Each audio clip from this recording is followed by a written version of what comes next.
The following is a presentation of the High Spot Podcast. Making their way to the ring, talking about the world of professional wrestling, the team of Jeff Martin and the trendsetter Brian Perga, the Jersey Wrecking Crew.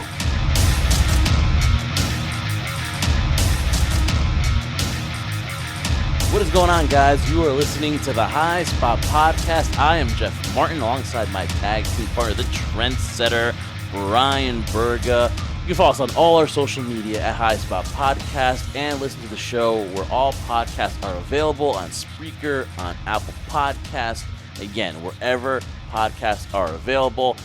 Click and subscribe and like the YouTube channel as well, High Spot Podcast, where you can catch all our video content.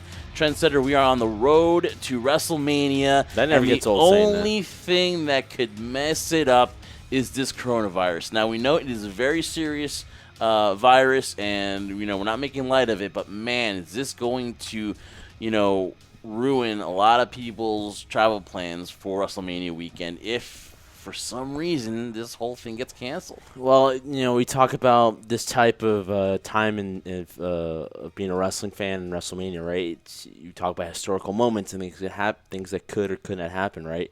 Talk about something historic that could happen. The first time WrestleMania could be canceled just because of something like this happening. It's definitely a scary moment in terms of what a lot of people are thinking. A lot of people, I feel have some misguided information too. But it's a scary thing because you're unsure, you're unaware, especially when you go to a large setting like that, which a lot of people from all over the world go to. It is kind of scary, you're right. But, with something like that, you kind of have to just wait and see what's going to happen. At the same time, too, you're right. We're on the road to WrestleMania, and we say that to nauseum to a certain degree around this time of the season. But it's true. We're getting closer and closer now. So storylines are things that WWE kind of want to start kind of polishing up as they get into the road in Tampa Bay, Florida. It's down. We're down to the nitty-gritty, man. Now there's no more fooling around. If you're going to be committed to something, you're going to do it, and not this is the time to do it right now as the card starts finalizing itself. Yeah. So by the time you listen to the show, we're going to go with the mindset that WrestleMania is a go. Although there should be some decision this week on if exactly they're going to proceed with WrestleMania plans. You see, the people are shutting down basketball games, college basketball games in Italy. They're shutting down the whole country. There's no soccer played, and if it is played, it's in front of no fans. And could WrestleMania still go on with no fans? That's a possibility as well. So there's so much heading into this week. So whether in fact WrestleMania gets canceled, we hope not. But by the time you hear this, it just might be. But we got a great show for you. We're going to stay positive here on the High Spot Podcast because that's what we do. We got Jack Farmer from AfterBuzz TV. He is the AEW Dynamite post show host alongside a tremendous panel. He also does some Monday Night Raw, and he's been doing some Ruthless Aggression stuff. So he joins on the show, and Chad Minnis from Standalone Pro Wrestling will join us, talk about the events they've got planned for Tampa, No Holds Barred for ICW, and he'll talk about what would happen if they have to cancel due to the coronavirus, and he'll talk about also standalone events happening early on in March for his promotions, because he has a lot to get into. And Trendsetter, let's get right into it. Let's talk to Jack Farmer, because we talk about AEW, we talk about WrestleMania, we talk about so many things, but of course we have to open it up with the coronavirus. Could it shut down WrestleMania? So we talk about so many things. Let's get it started. Here is Jack Farmer from AfterBuzz TV on the High Spot Podcast. All right, Trendsetter, joining us now is Jack Farmer from AfterBuzz TV. He is the host of Dynamite After Show and also does Raw panels. He does so many things. He's even a DJ. We'll get to talk about that as well. Jack, what is going on? How are you doing, man? How is the LA life? Man, I am a solid 8 out of 10 right now. It's going good, man. As we kind of set off there, I'm living the dream. Thank you so much for having me on. Truly appreciate you coming on, Jack. So listen, we're living the dream, and of course wrestling is our passion, and we love talking about it, but I cannot, start out with anything, and I don't want to be down here because I don't want to bring this interview down, but, this week you're going to find out don't talk, Jeff, then. Exactly, right? So we're going to find out if WrestleMania will go on, and we're all wrestling fans. This is something new to us here, and Vince McMahon can defeat God, he can probably defeat Mother Nature, but might not be able to beat a virus. Just your thoughts on what would happen if there's no WrestleMania this year, man. It's crazy that this is coming up, because as this whole thing started, I was very much like, no way it's going to get canceled, no way they're going to move it. But as public outcry continues to grow and concern continues to grow, I don't know. I mean, they might find themselves looking kind of like in a bad light if they continue with it. But there's still a few weeks left, and I don't know. I'm not a disease expert. I don't know what to expect from this whole thing, but I mean, for all we know, in 2 weeks it'll go away and we'll be on to the next thing. But it's got to be a very scary situation for the people at the WWE, because this is their Super Bowl, and so I think if they cancel it, it would take a lot for them to. I would still, if I was a betting man, say it's going to happen, but it will be very interesting to see how things play out, for sure. And not to mention, too, that there's a lot of companies that piggyback off, WrestleMania weekend, and, you have tons of shows. The world will converge. The wrestling world will converge in Tampa that day and that weekend. And I really feel that the only issue here, Jack, is that they say people from all over the world are going to converge into Tampa. So that's got to be a little bit scary, though, if you're a wrestling fan, to try to contemplate if you really do want to end up going to Tampa. Yeah, I would think that the decision is going to come down to sponsors, really. And if they say, hey, we paid you a bunch of money to put this show on, they're going to do it. I would imagine that they're going to do exactly what their sponsors want. But also, if the sponsors are like, hey, man, we don't want our name tied to something that could spread this terrible disease, that could be the thing that gets them to not do it. Very interesting. Like I said, even a week ago, I thought there's no way it's getting canceled, but it seems more and more likely that something could happen. Well, you know what? We're all hoping for the best here. I mean, hindsight's going to be 2020 in terms of what happens. We can only take it from a day-to-day, week-to-week basis as we closely approach WrestleMania in Tampa Bay, Florida. But something I want to ask you, Jack. I mean, you're no stranger to this. You can definitely tell from what we've seen and how passionate and how energetic you are when you talk about pro wrestling and breaking things down as you do from a journalistic standpoint. But when you really look at the atmosphere for people who've never been to WrestleMania, and I used to be one of those people, but since WrestleMania 29, Jeff and I have gone to every single WrestleMania, have covered it, have tried our best to do it. There's just something pretty special when you look at it from a perspective from the outside looking in. For you, what's the best description you can give of the atmosphere like for a WrestleMania week, let alone weekend, when you're there in the midst of all the stuff that's going on?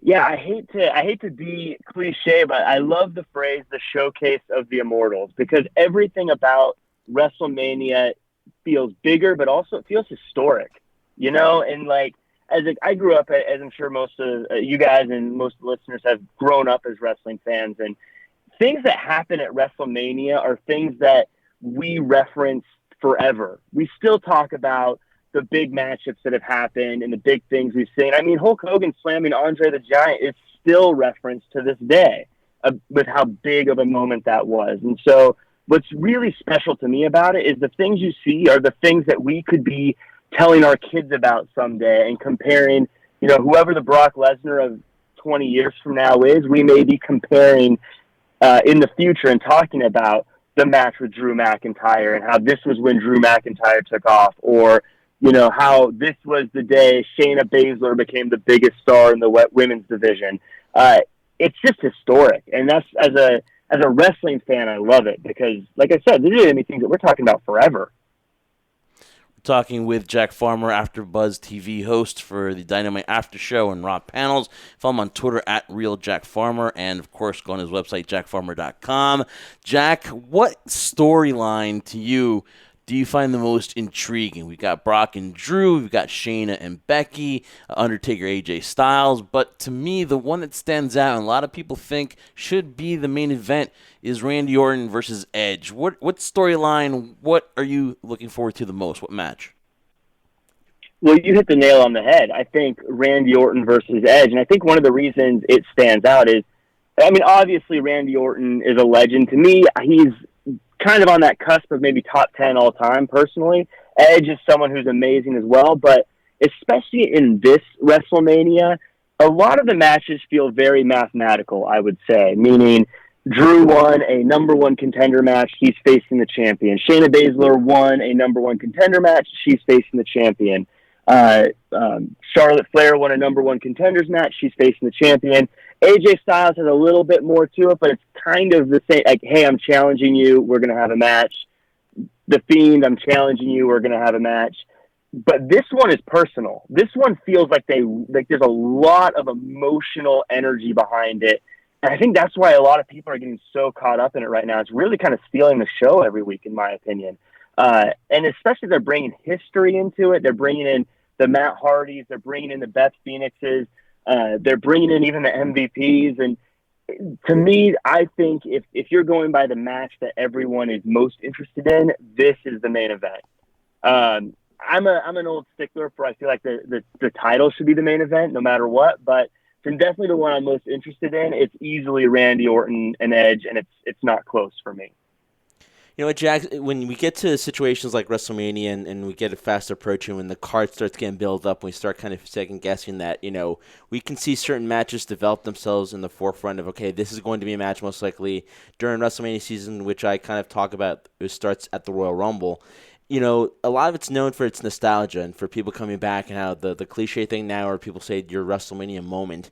Do you think this card right now, currently, that we're looking at right now, has that even balance of new things that we haven't seen yet, or new matches we haven't seen yet, to the staples there, where you have Undertaker, you have Goldberg defending the Universal title against Roman Reigns? Have they kept that balance well enough for you to be like, okay, well, it's not all about bringing back the old timers or the part timers to kind of fill this card?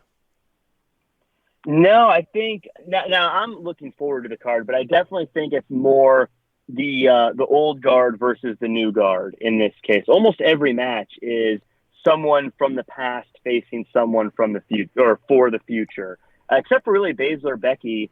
They're all, Rhea Ripley is the new kid on the block, and Flair, I wouldn't say she's like the past, but she's been around for a while. Obviously, Goldberg, Reigns is past and present, and the Fiend versus Cena's past and present. I don't know if there's really a lot of present versus present that's really getting a lot of traction for this show, but I'm okay with that. Personally, I'm one of those guys, I know some people may not like this, but I love seeing The Undertaker come back. I love seeing Goldberg come back because I was a fan of them when I was younger, and so I still like to see them. They're still heroes to me. So I'm okay with it, but I definitely feel like they're leaning very heavy into that. These are the guys of the past. These are the legends. Let's see how they stack up against the stars of today. You cover a lot of Raw, on your shows. Austin coming back 316 day on Monday Night Raw. Just your thoughts on I would say maybe the last few months on Monday Night Raw. What's one thing you like about it and one thing that you still have an issue with? I'm super excited to see Stone Cold. I mean, who that watched wrestling throughout the Attitude Era isn't excited to see Stone Cold? I'm hoping he hits someone with a stunner. I'm realizing, though, I don't think I've ever seen him look weak at any moment since he's really retired. He's always sort of come in and looked strong. It'll be interesting to see if someone tries to take him out in any way or if he just has a promo. But very excited about Stone Cold. I would say the thing that I've liked is that we've gotten a lot of smaller people that are a bit more high-flying, a bit faster moving, especially in that U.S. title picture where you've got Andrade, you've got Mysterio, you've got Angel Garza, you've got Humberto Carrillo. Those guys are all so fun to watch, and it's interesting because I think historically a group of people who don't get on the mic quite as often would never get this kind of shine, and it's really cool to see that.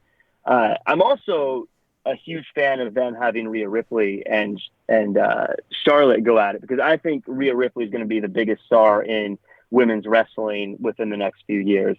As far as the things that I haven't really liked, is it does feel like there's been quite a few start-stops recently, or at least over the past few months. Looking at like Cedric Alexander kind of being around and then suddenly gone. Now Ricochet seems to be the next guy on that list that was featured a lot and now suddenly not a big deal.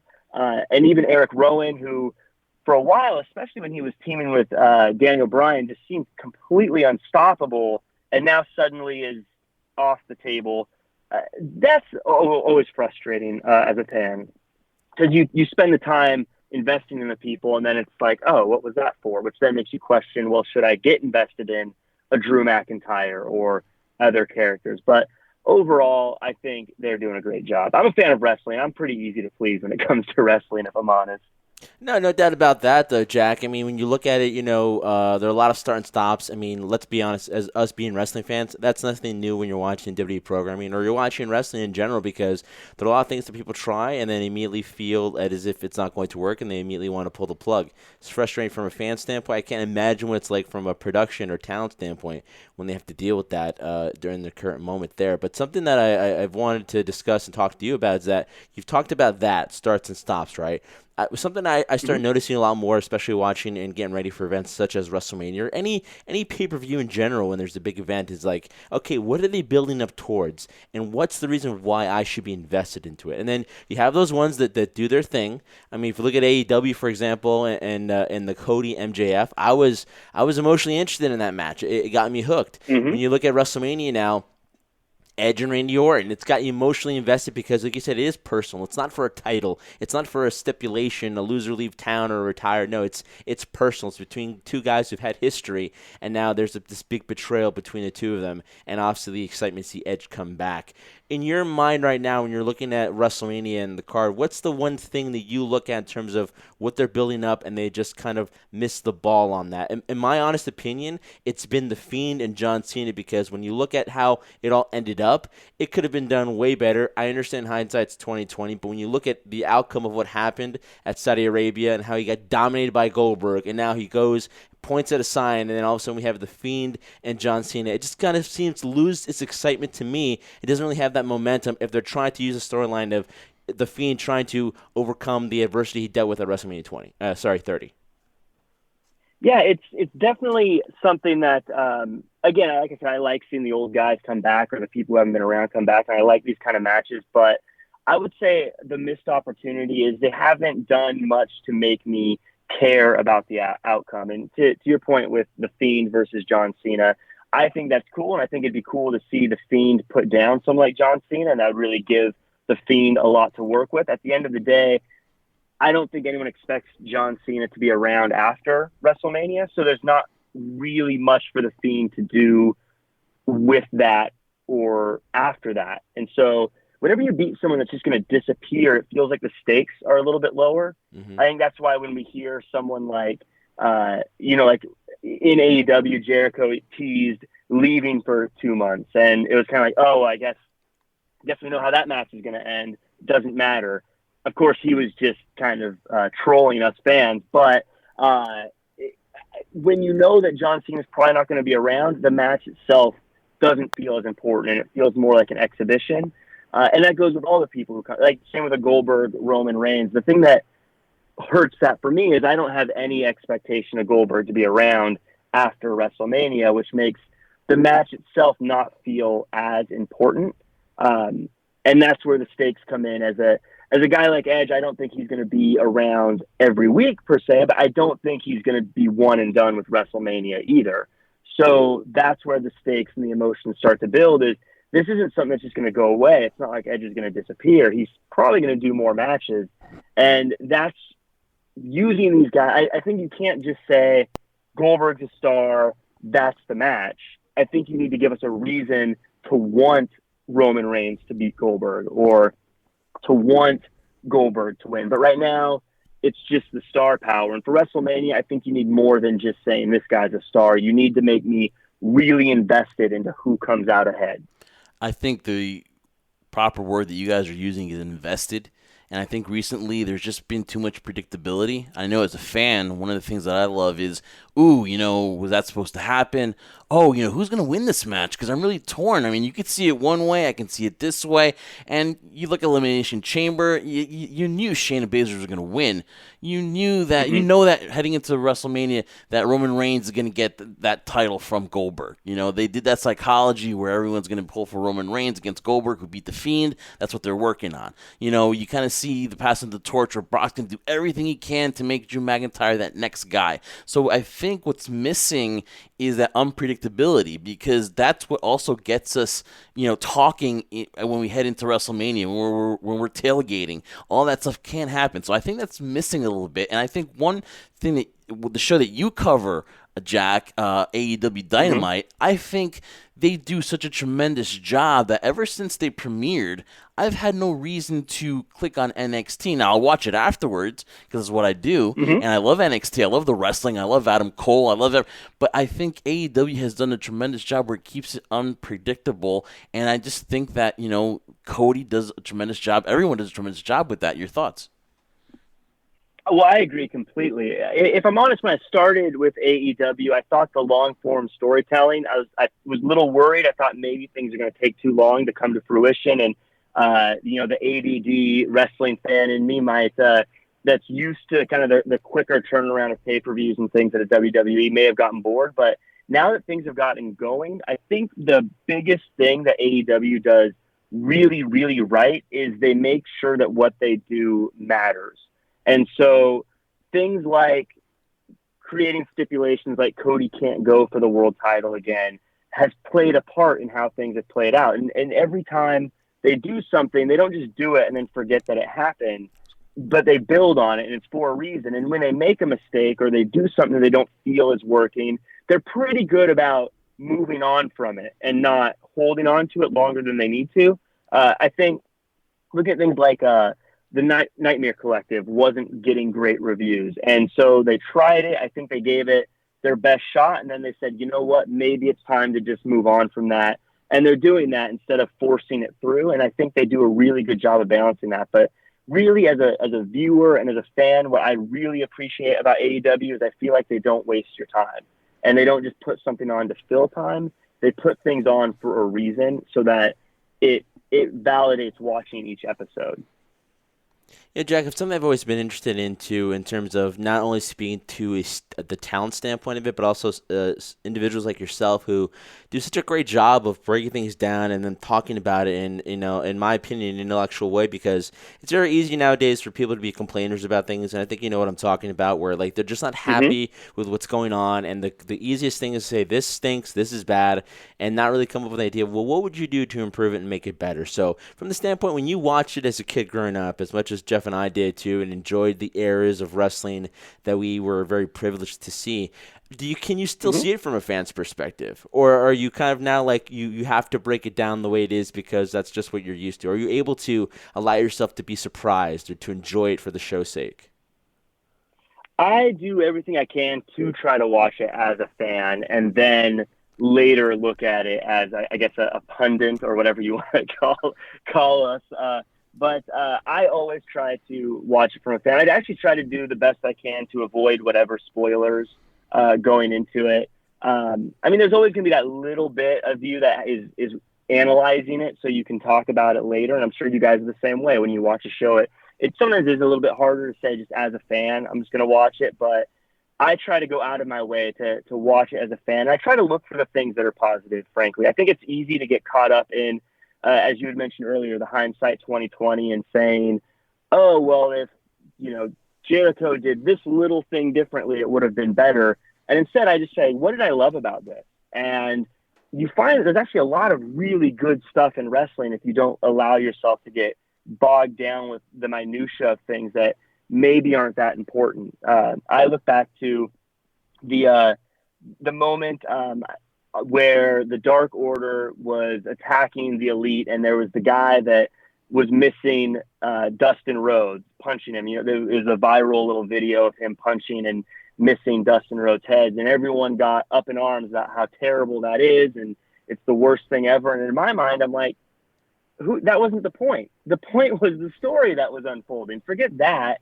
That was just a little thing. Let's look at the cool stuff that happened and how AEW turned this group, the Dark Order, that was kind of a joke, into this thing that's fascinating, and everyone's buzzing about who the Exalted One is, and it's growing, and where's it going. And I think if you don't let yourself get tripped up on these little things and trying to find the hot takes, that you end up enjoying the show and seeing things that are a lot more entertaining and a lot more fun, and frankly, just makes the whole process better.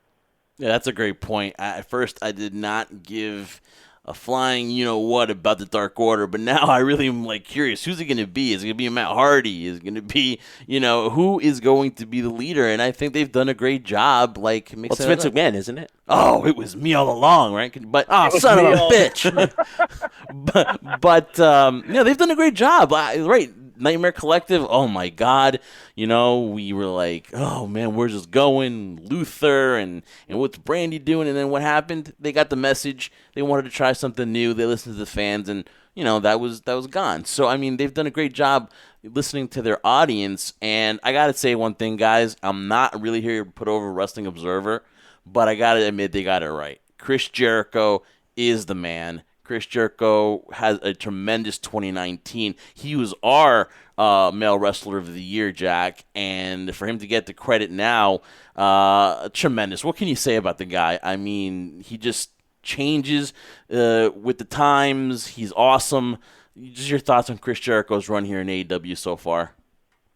When he first was going for the title, I was thinking, oh, great, we're going to have like a lot of people, I was worried there was going to be this older guy being the champion just because he was famous outside of AEW. But, yeah, I agree. He had such a good year, and not just because he was champion and not just because he was cutting some of the best promos of the year or having some of the best segments of the year. The Dippin' Dot segment is still one of my favorite segments in wrestling for as far back as I can remember. I loved it. But every single person he interacted with looked better after interacting with him. Jungle Boy looks like a star of the future because he had a 2-week feud with Jericho. Scorpio Sky came off looking like a world title contender. Look at Darby, huh? Darby Allin?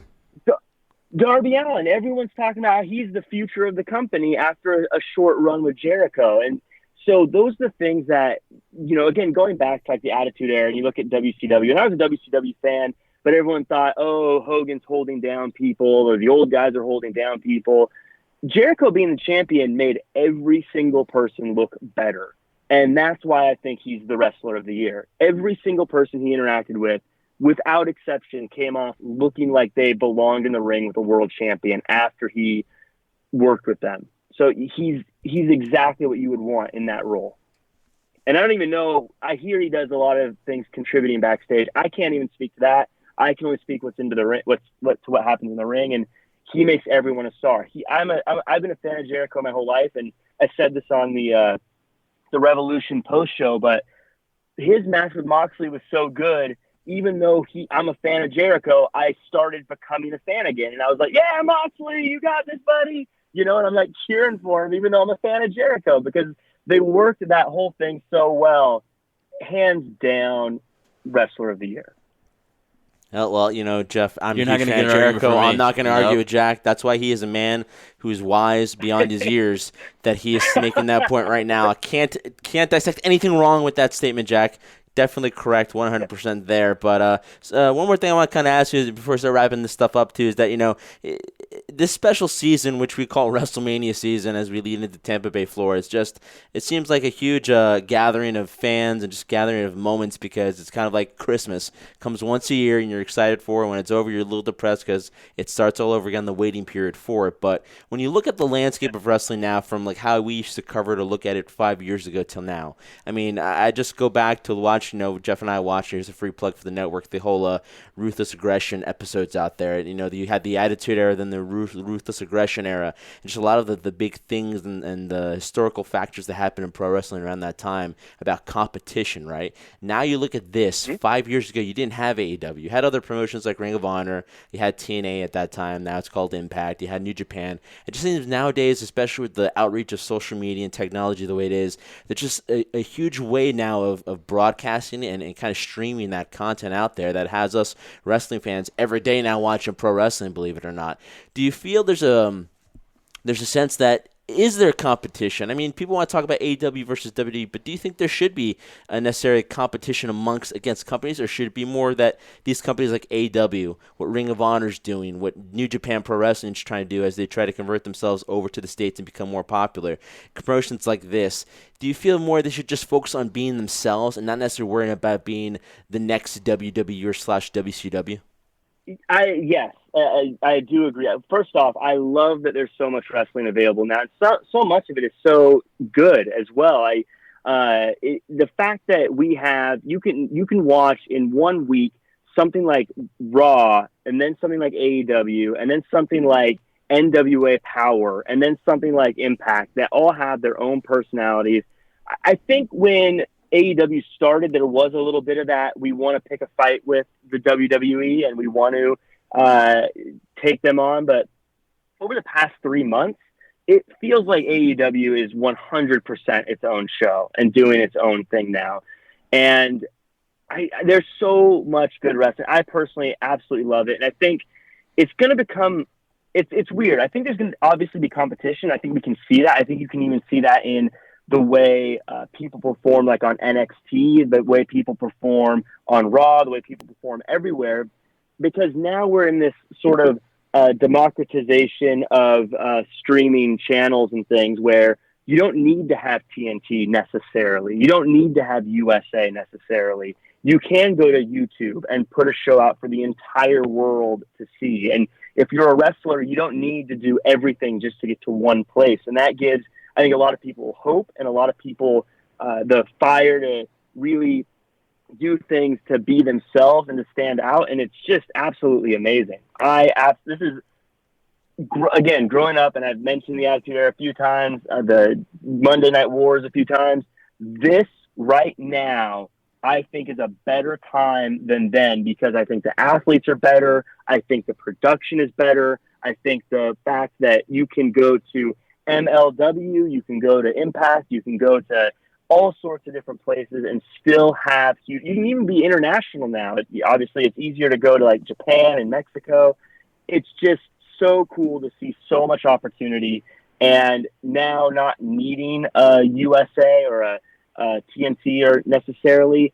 I don't think there's we have to win or we go out of business mentality anymore. It's that we can be ourselves, we can have our own fans, and we can do what we want, and it's just fantastic. I love it. This is the best time to be a wrestling fan, bar none. Not only for the wrestlers, Jack, but also for, guys like us that want to cover it and do a show and talk about wrestling, and that you get to have like a dream job and go to AfterBuzz TV and then talk about AEW and WWE and all aspects of wrestling if you choose to. What's the atmosphere like in AfterBuzz when you after a show, after Revolution, after a Dynamite or a Raw? What's the emotion like that you get to do your dream job there for them?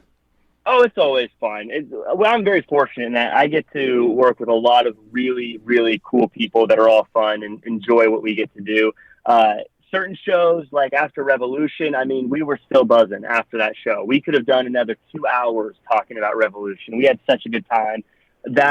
Revolution, by the way, is still one of my favorite shows I can remember seeing in a long, long time. It was so fantastic. There are some days where, of course, sometimes there's shows where it's like a little bit of a drag, especially the longer shows. But getting to work with people who are passionate about this and love what we get to do and feel just fortunate to get to do it, we're always high-fiving at the end. And usually we'll hang out afterwards for about an hour or so, just chatting about whatever, whether it be wrestling or just, personal life or whatever, however it goes. But, I get to work with some of the best people. Flobo, who's the main host for the Raw show, is one of my best friends, so getting to work with him is always great. And Jim, who's our our heel, I guess we call him. He's the more controversial one. That guy, I can't stand him. Oh, I'm sorry. You can't stand Jim? Yeah, I was getting a little emotional there. I'm sorry. Yeah, you're right. He's the heel guy. Yeah, sorry. Always stirring the pot. Always stirring the pot. Yeah, he's great. He's actually I'm gonna blow his cover. He's actually one of the nicest, best people you could ever meet. Oh no! Don't do that, Jack. You're breaking kayfabe. What are you doing, man? So you're telling me he's a good guy? Oh, man. I'm gonna ruin his character. I mean, that is how he is in real life, but he cares about people at the same time. So he'll give you a hard time, but he cares about people, and he's a good dude for sure. But yeah, TK is great, and on the AEW side, Jessica. It's cool getting to work with someone like Jessica because she actually never watched any wrestling until the first episode of Dynamite. But she's a great host and she did a lot of sports coverage. And so getting to watch her kind of fall in love with wrestling and like start to pick it up and understand it and get really into it has been so fun to get to watch with her as well. You know, it's one for Jeff and I to watch too is that something you've implemented and as well as everybody there, part of the show too. You just kind of said it too. There just seems to be a lot of different dynamics and perspectives there, and you guys all collectively are able to work it and discuss it as a group. I mean, we talk to wrestling fans, and you have good chemistry, but you have also wrestling fans that just screaming and yelling, "No, you're wrong! You're wrong! No, I'm right!" You guys collectively talk about it to a dynamic and a demographic that kind of understands it. For the ones that don't see it from time to time, who have never seen it, and the ones like yourself who are very die-hardcore fans. So, great job in terms of doing that show, man. Oh, well, thank you. Well, I think one of the things that's great about pro wrestling is I would say you can't really be wrong.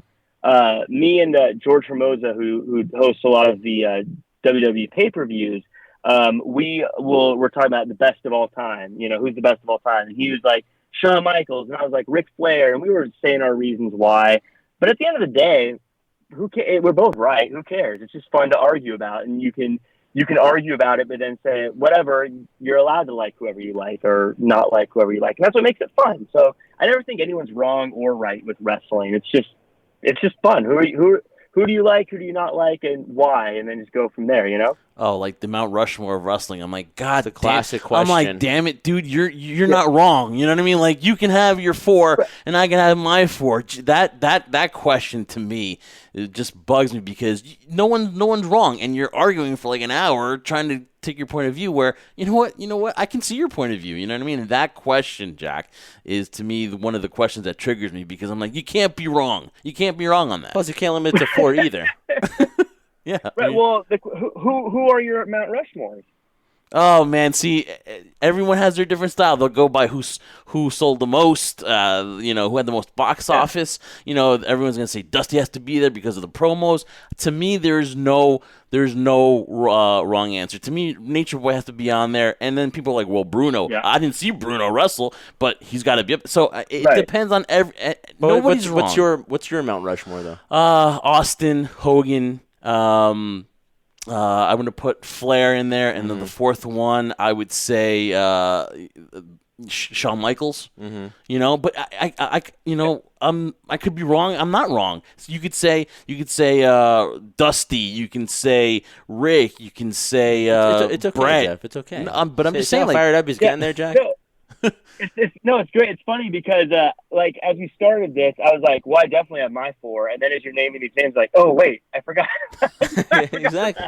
And you're limited to 4 people, Jack. So that makes it really tough. Let me just buy some more land on that Mount Rushmore. Let me add a couple more. You know what I mean? Like, because it should be in categories. It should be like on your promo, who should be on there? Dusty, Piper. Well, it goes back to the same thing. Who's better, Michael Jordan or LeBron James? And when we start depicting eras, that's where it becomes really difficult because there are people who didn't watch Michael Jordan play. That's how old I'm feeling now. A lot of people don't know who Michael Jordan is, and they're like, how could you not know who he is? He's the greatest basketball player of all time. But then people say Wilt Chamberlain was one of the best players, and so on and so on. Yeah. So, that debate's hilarious, and that's why, like I said, the dynamic of your show is so cool because there are so many different perspectives, so many levels of knowledge of what pro wrestling is that you guys are able to implement that in an easy flow as opposed to that you get into a bar, which I'm sure we'll deal with in Tampa if we see you down there, and people are, get a couple drinks down there, and like, you're wrong, Ric Flair's a lot better than Shawn Michaels. What are you talking about? And it gets to that point, but it's nice the fact that we could talk about it like like civilized human beings. I know, definitely civilized human beings. And Jack, before we end, see, here's the thing: we're talking. It's not really an interview. It's like a conversation, and we talk for hours. But you're a busy guy. You got things to do. Just real quick, talk about just everything else that you do. I mean, you're a DJ. I heard your mixes there on JackFarmer.com. I mean, he's a man of many hats and many talents. Exactly. So just talk about stuff on the side that you do, because again, that's also as important as your wrestling knowledge and what you do for AfterBuzz.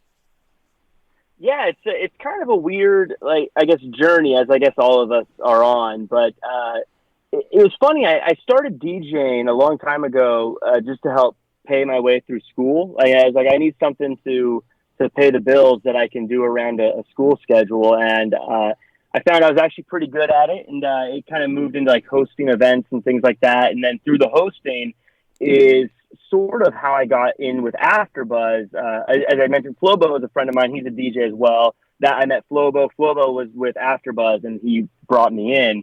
And then I was always a fan of wrestling, but that's kind of what got me to AfterBuzz. And it's one of those things where if I was to go back in time, I would never have predicted that this was the trajectory of how things would go. But yeah, I do a lot of hosting, live event hosting and DJing and MCing and that kind of stuff. That's sort of how I fill my weekends. And then it's a lot of the wrestling stuff during the week.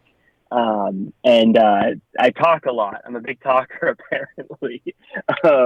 But yeah, I just like being with people and chatting about things I love. And I'm very fortunate, and that's what I get to do.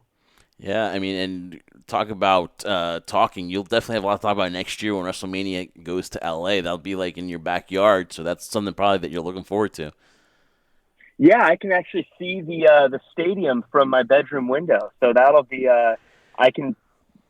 It's farther than it looks, but I'm very close. I was gonna say I could walk there, but it's a little bit farther of a walk than I would actually do. But nobody likes a bragger, Jack. Yeah, I know. You're turning heel now. You're bragging now about how came in babyface, and now he's JBLing us now. Turn. Yeah, well, that's what you got to do. You got to turn heel right before the end. I'm super excited for it to be here. I'm already hoping that I'm already kind of daydreaming about the card that could be. But I've learned never to try to predict. Brock versus The Rock, and The Rock will be The Rock will be the Hall of Fame person, the headliner, and Cena will go he'll win his 17th World Championship. Book it. It's LA. It's a done deal. Record this, Jack. I would love to see that happen live. I'm a Cena fan. I'm with Cena, so I'm okay with that. I thought I liked you too now, Jack. So I really did like you now. And now you just said that, and you kind of ruined this entire experience. So you can take that prediction there. Brock versus The Rock, and also Cena will get his 17th world title and break Ric Flair's record because it's LA, and you guys get all the good stuff. And But for bonus points, does The Rock win the title in Saudi Arabia before? Oh man, yeah. Oh wow. He would, because you have to build that card, because they built Saudi Arabia as another version of WrestleMania. So The Rock would have to wrestle there, whether it be 30 seconds or not, and win the title and be the champion going into WrestleMania. See, this is a great conversation, guys. I mean, we could do. We could WWE, sign us. This would be like a 3-hour podcast. Jack, listen, man, thank you for all your time. He is Jack Farmer, AfterBuzz TV host, the Dynamite After Show. Rob Panels does so many things for AfterBuzz. You can follow him on Twitter at RealJackFarmer, and go to JackFarmer.com and check out those cool mixes he's got there. The DJ nice here, nice beats there. want some beats, want some good music. Listen to Jack. Jack, thanks so much, man. Appreciate it. Keep in touch. And definitely want to do this again sometime down the road. Yeah, absolutely. Thanks for having me. And just as a real quick point, as a supplement to the whole Ruthless Aggression era show, I definitely recommend anyone who's listening for the first time, go back and check out your interview with Mark Jindrak. I thought that was great, and a great timing for that one as well. Oh, yeah, we still have to wait. And now he turned face again. Yeah, now he turned face. Oh. And there's still time for Mark Jindrak and Triple H to go at it.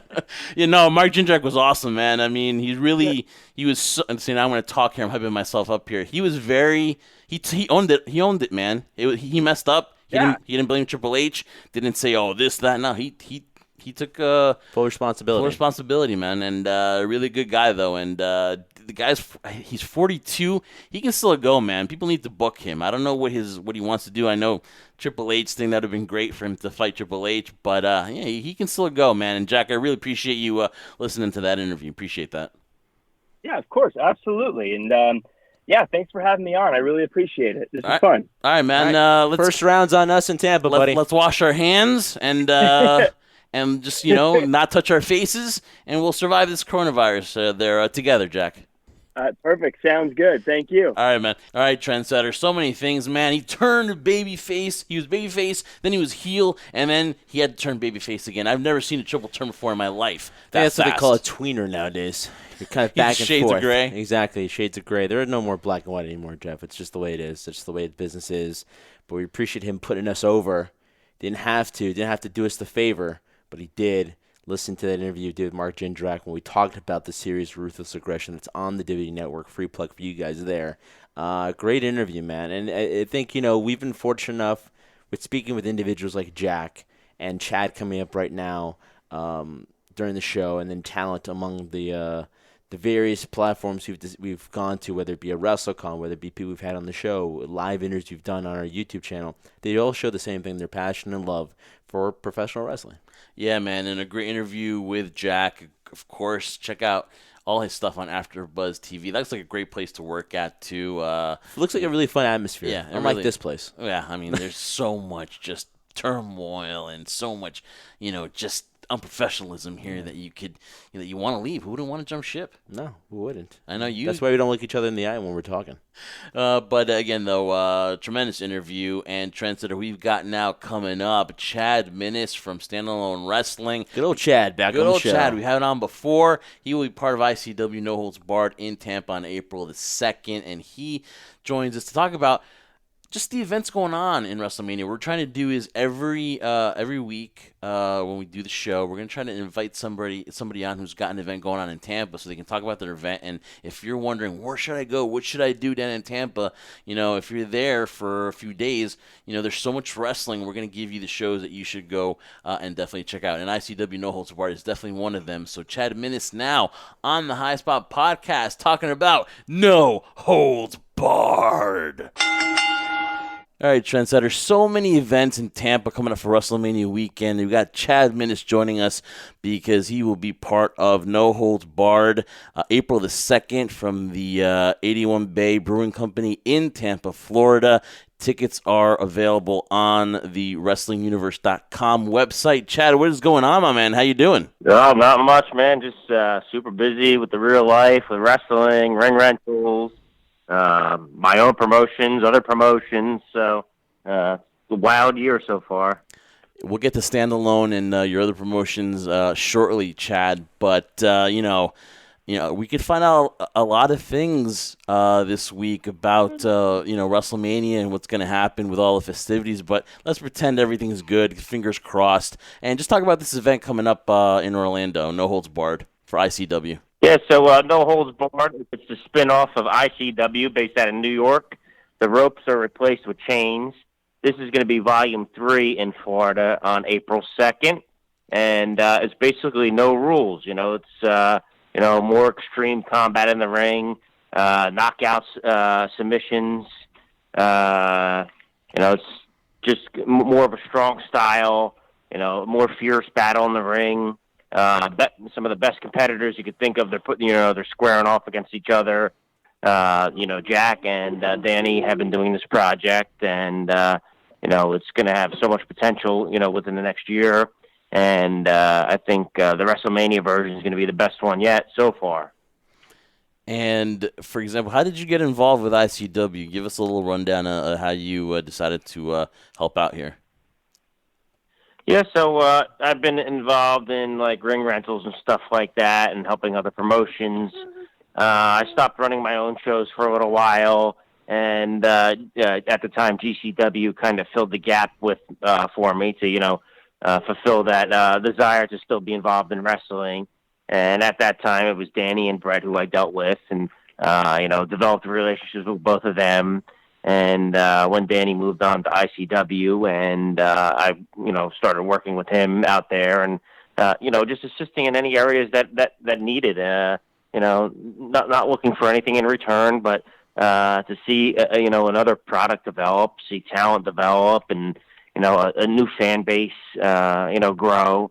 And ICW went from what it was to a new concept, which is what is going to be going forward, which is the No Holds Barred. And I just want to see Danny's journey and Jack's journey with this product just really, really grow within the next couple years. And the plans long term are really solid for this, and a lot of heavy touring that's going to be happening in the future.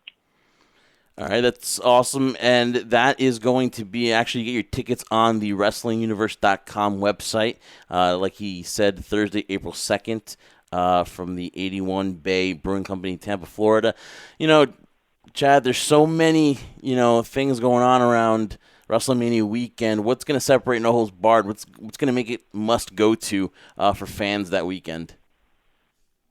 Yeah, I think if you want to see, the hardest hitting, like Japanese strong style, stiff, in your face action, very unique setup with, we have platforms in the corners, where, you're able to utilize those, and, the chains instead of ropes. It's just a whole different, it's like a Fight Club type of feel, like you've seen the movie, No Holds Barred, you've seen it. It's basically, it's a play off of that. So, if you want something different, there's going to be tons of wrestling shows. If you want to see men in tights, you can go see that anywhere.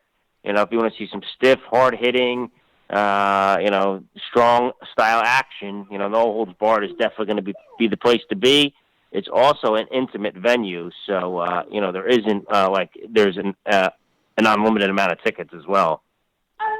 Chad, talk to me real quick about the excitement that goes on when it comes to events like WrestleMania weekend. It really seems like how Jeff mentioned before, and you're talking about before, there are a lot of shows that go on, a lot of shows that try to distinguish themselves and separate themselves from the crowd, from the pack. But just talk about the all-around atmosphere, what's like for people who don't know, that are listening right now, who are looking forward to going to the event that you guys are promoting. What's it like in terms of that atmosphere for WrestleMania weekend?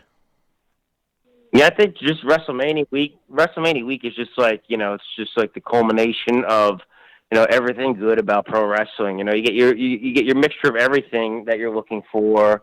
As a wrestling fan, any type of show that you want to see, any type of matches that you want to see, from comedy to action to violence to, anything, stand-up comedy segments and stuff like that. It's going to happen WrestleMania week.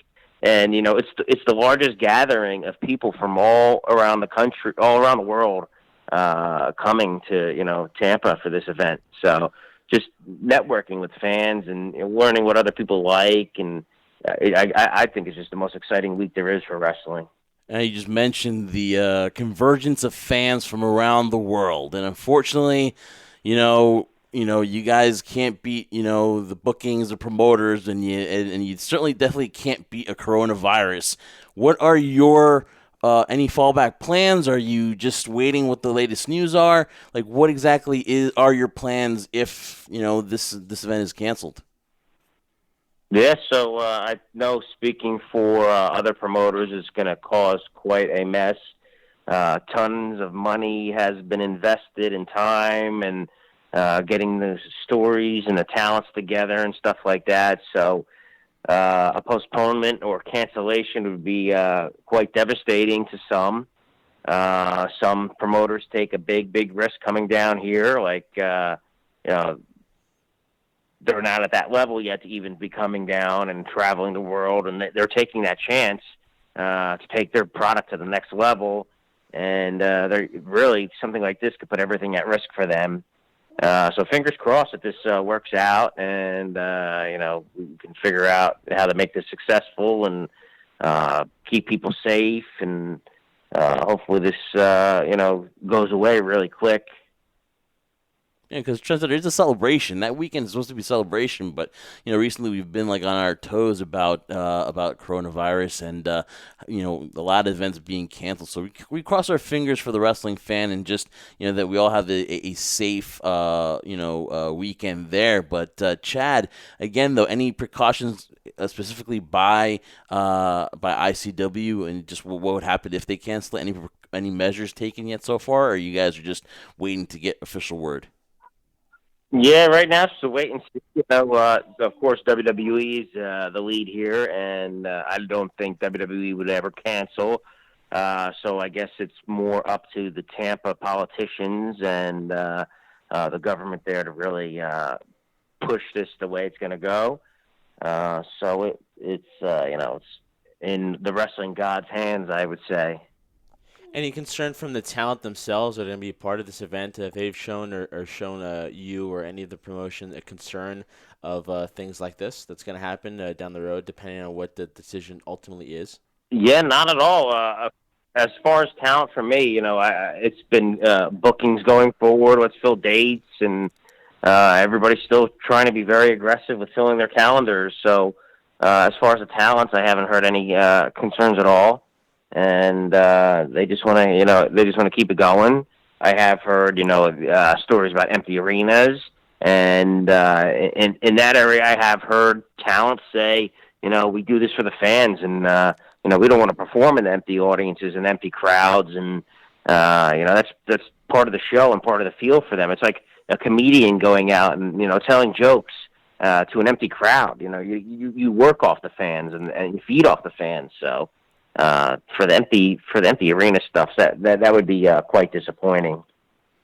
All right, so again, ICW No Holds Barred Volume 3 in Tampa, April the 2nd. Looking forward to that. Hopefully, it's part of a tremendous weekend for WrestleMania down there in Tampa at the start of April. Chad, talk about standalone wrestling. I mean, you said you've, taken some time off, but, you've got a good following, a great following with standalone wrestling, and you guys are back with The Lines We Cross on March 21st. Talk about that event. Yeah, so this event came up, old school promoter, Supernova's brother, Donnie B, old school 80s Donnie B, came with a show for the Lacey Rotary Club. And so it's a fundraiser show. And I wasn't looking to do another show yet. And he pitched it to me in a fundraiser and good for the community. And that's the town where I'm from. So just everything lined up, and we have a huge, huge show already. We've pre-sold over 200 tickets. Mark Henry is the headline guest for us, and it's kind of special when I run a show, so it doesn't happen too often. So there's some excitement, and working with Donnie B, and we have an excellent card too. A lot of championships on the line. Sean Donovan is our new standalone wrestling champion, and he's going to be taking on Big F and Joe, who's coming from Europe for us in ICW the next night, because we have a doubleheader weekend that weekend as well. The BWO, which has never wrestled together in Ocean County, so that's pretty exciting as well. And we're doing a lot of work promotions. We have LTW. Who's going to open up the show with a feature match. One final one for me is you got great card. Mark Henry will be there. You've had you've worked with a lot of wrestlers, and most recently you worked with Killer Cross, and of course he's WWE bound. And just your thoughts on Killer Cross and what it was like with his time in standalone with you guys. Yeah, so first time meeting Killer Cross was at Bloodsport. Picked him up at the airport in Philadelphia, so we were able to spend some time on the road together and talk a lot. And we talked business and stuff like that, talked about things in Impact and the issues there, and, going forward, doing business, and, bring him into standalone, super professional. Knew him being champion would be, a great asset to the company. Knew going forward he would be signed somewhere else. And weird story. The very last thing that he said to me is he was at MLW and he saw me and he came up to me and I went to go shake his hand, and he gave me a fist bump, and he said coronavirus. So those were the very last words Killer Cross said to me. Wow, what a prophet. That's crazy. That's wow. He foresaw the future, Jeff. Yeah. And but listen, Chad, regardless of anything that goes on, man, with you in the wrestling business, the wrestling business is better for it. And so, lastly here, we want to come on and just promote a couple things that you got going on. Of course, you've got Standalone on March 21st. You've got ICW No Holds Barred for WrestleMania weekend. So just get all your info out there. Yeah, so standalonewrestling.com for any of my stuff. WrestlingUniverse.com for ICW. Titan Championship Wrestling is one of the promotions that I work with a lot, so give them some support. They have their first show, Goddesses of War, coming up March 27th. March 28th, Rise of the Titans. They're both in Bayville, New Jersey. We'll have a show May 16th at the Jersey Shore Fest in Seaside. October, we'll be announcing our plans for Electric Halloween, which is a music festival where we have our pro wrestling shows, and really going to switch it up this year. And June 27th is going to be a huge show in Atlantic City. It's ICW Deathmatch Circus.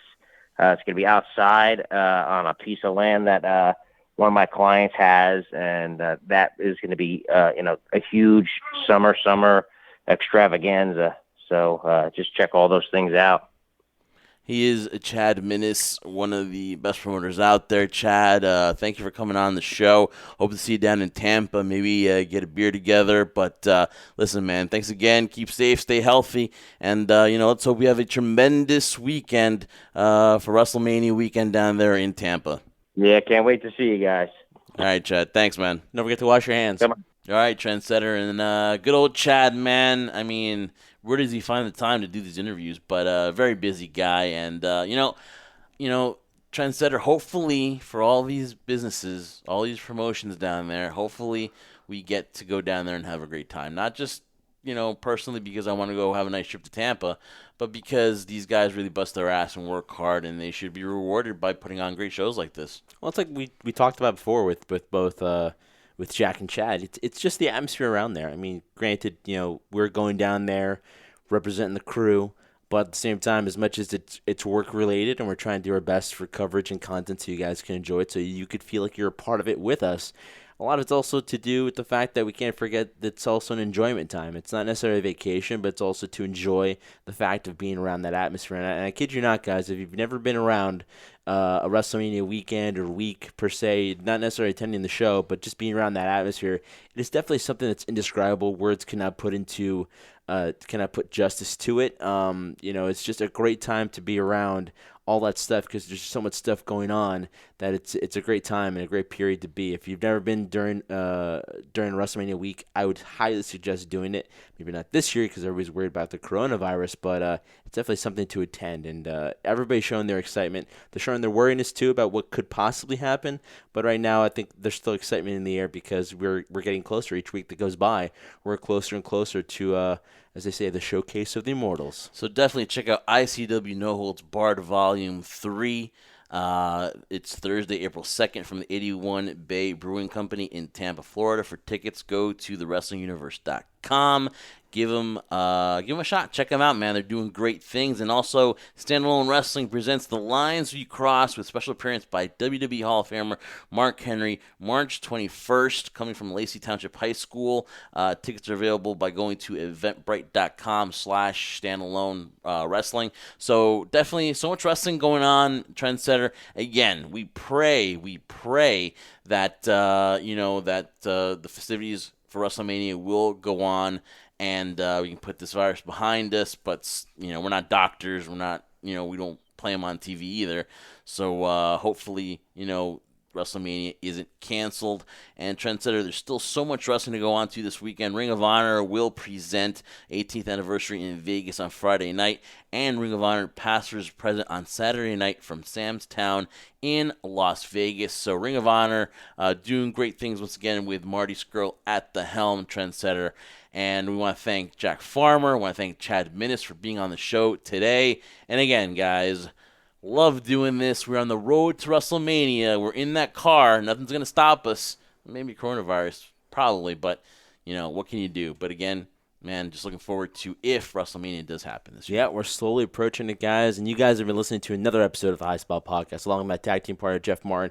I am the trendsetter, Brian Bergen. Make sure you follow us on all our social media platforms, as well as our site, highspotpodcast.com. Check out bodyslam.net for the latest news and up-to-date news of professional wrestling as well. Check out our YouTube channel. Just type in the word High Spot Podcast. Check all the stuff we've done in terms of interviews, guests we've had on the show, conventions we've attended, independent promotions we've attended. Also, you can check out my series there, Adventures with the Trendsetter 2. And you can also get Jeff's XFL pod show on there as well. And don't forget, if we make it to Tampa, the Bullet Club Beach Party, April the 4th, we'll be there doing live interviews and just having some fun there with the Bullet Club. So definitely check out the High Spot Podcast at the Bullet Club Beach Party. Not just fun with the Bullet Club, but fun with you guys. Because remember, we do this for one reason and one reason only. We do this for you, the crew.